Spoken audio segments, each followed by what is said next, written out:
It's clear to me that one of you here was involved with the murder, and I suspect foul play.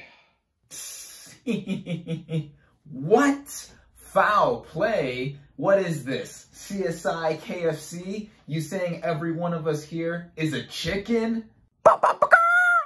What is up, everybody? Random Man here, bringing you my review for Knives Out. Described as a modern take on the murder mystery genre, the plot of this black comedy thriller basically follows a family gathering gone horribly awry when the death of its patriarch, played by Christopher Plummer, leads a master detective, played by Daniel Craig, to investigate.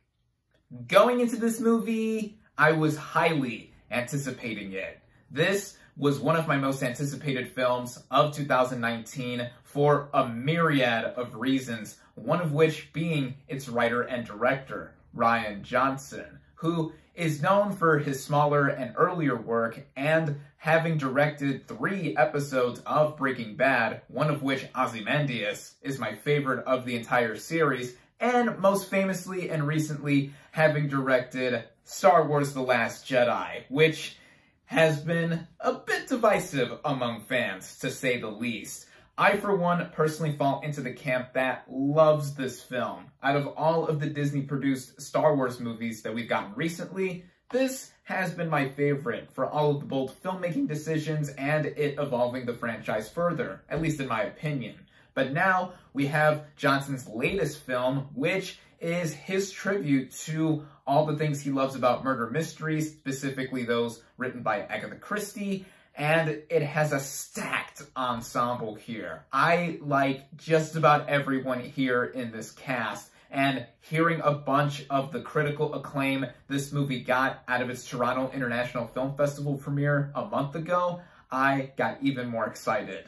Now, some of you are probably thinking, how did this guy even see this movie about a month early? It's not out until about Thanksgiving weekend. Well, last Friday, I got an email to see a free early screening for this thing, and I couldn't pass up that opportunity since I was highly anticipating this film, as I said. This is my screening pass. This is the yellow ticket I got to get into the actual auditorium. But enough of all of that. What did I think of this film since I saw it from beginning to end? Well, starting out with the cast and their performances, as I just mentioned, there are a bunch of notable players here, such as Daniel Craig as the master detective investigating this whole scribble-scrabble, and he is one of the standouts of this film. He is eating up the scenery with his southern drawl that he previously exuded in Logan Lucky about a couple years ago, and now he's putting it on full display again, and he just eats up the movie every time he is in it.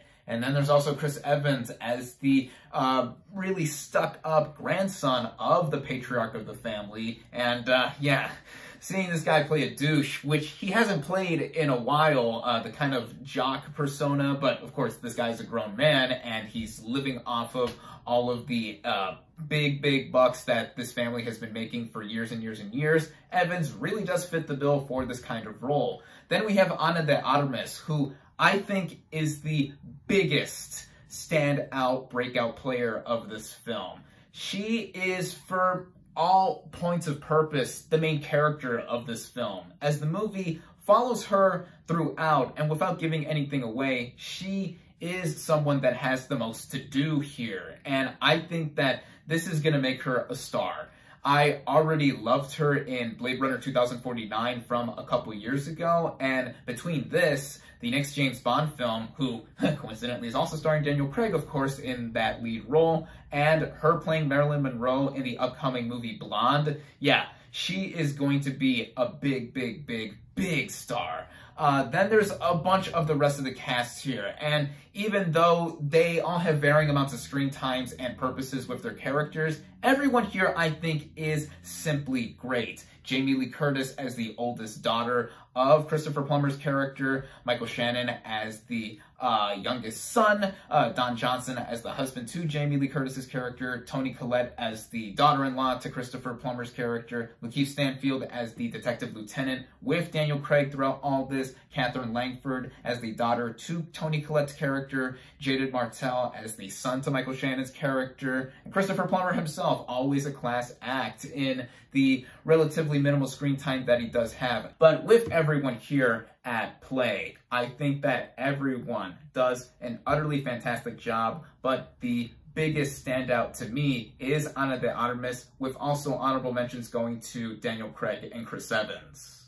The writing of this film by Rian Johnson, and by extension the directing by him, makes it clear that his style is not just on full display throughout the narrative of this film, but also his passion and love for all things murder mystery and Agatha Christie related, and bringing his own take here. Him being the writer, producer, director of this film couldn't have been more perfect for a kind of movie that this is trying to be, as the way it is all set up, it is like a typical murder mystery whodunit film, with someone at the center of it all being murdered, and everyone, at least here in this movie's case, of the immediate family being the ones suspected of being involved with the murder. While this movie does follow the typical footsteps of a mystery thriller, there is a lot in here that I simply cannot give away because of the very nature of this movie having a lot of secrets in it, and when reveals do come up,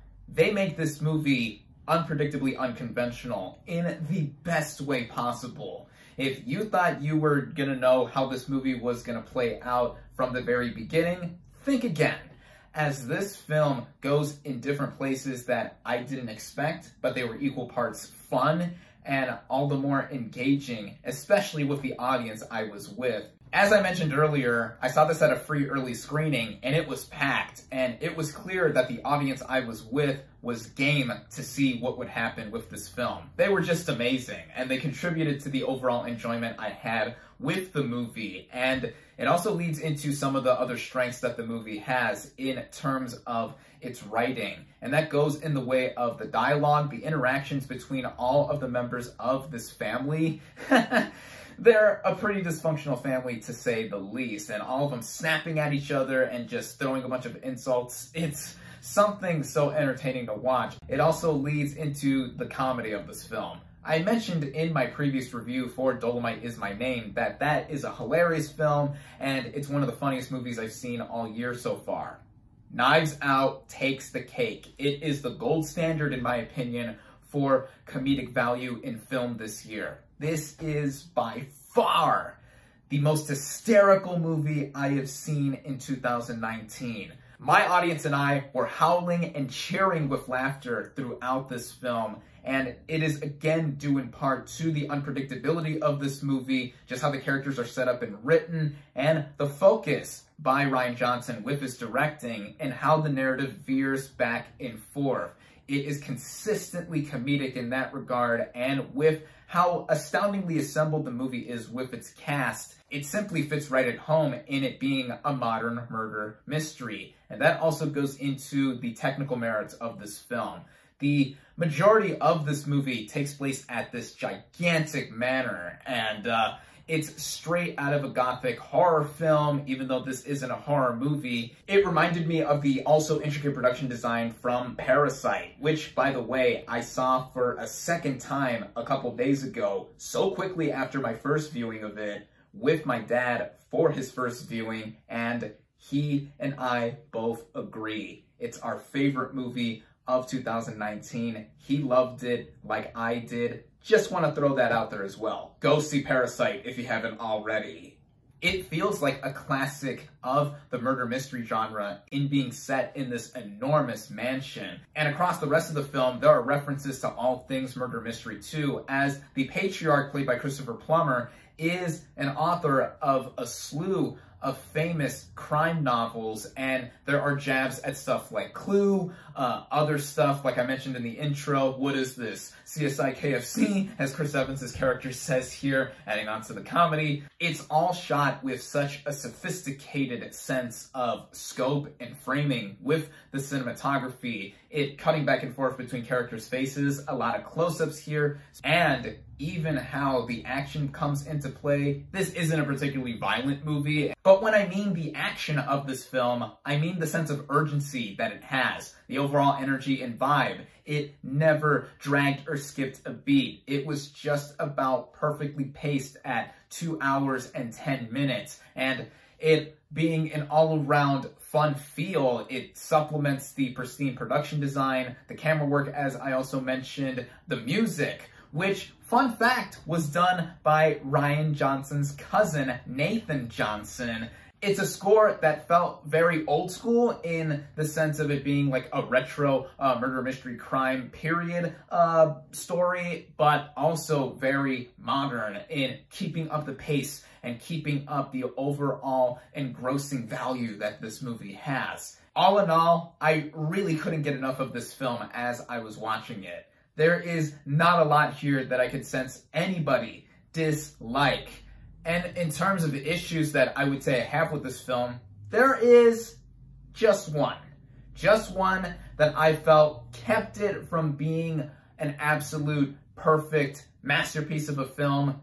It mainly has to do with the way the third act does play out. I loved where this movie went, but this being a movie that is of the whodunit murder mystery genre, the way the all is revealed sequence of this film does play out, I felt it was a little bit too expository and explainy for its own good. For how different and unique this film was compared to other murder mystery movies that I've seen, it fell back into genre convention there. It could have been less heavy on that emphasis for my taste. I cannot see anyone being rubbed the wrong way by it though, as I wasn't necessarily to a grander extent. My whole audience, again, for how phenomenal they were and helped me amp up the experience as well. It was something that is very minor to think about or even complain about in retrospect. Setting that aside though, Knives Out made for one of the best movie-going experiences I've had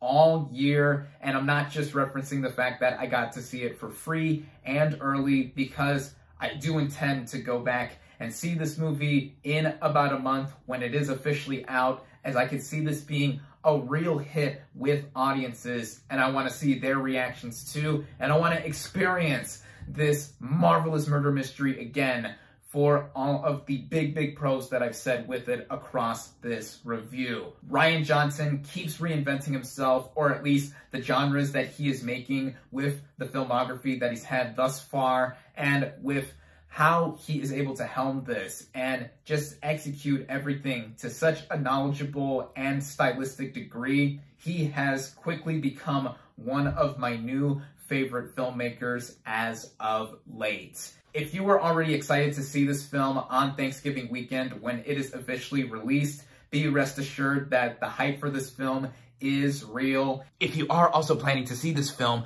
go into it with as little knowledge as possible. Trust me, it will be worth it in the end.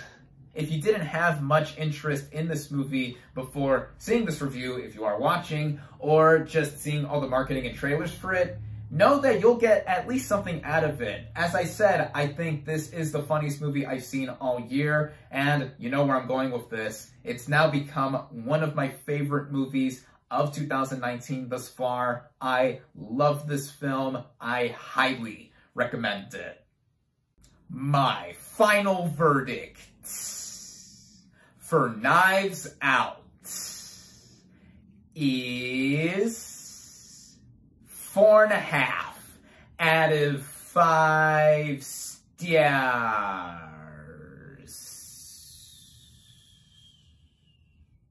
Thank you all, as always, for watching. Be sure to like this video, comment on what you thought of Knives Out. Social media links in the description. Subscribe to my channel for more, and I'll catch you on the next movie review.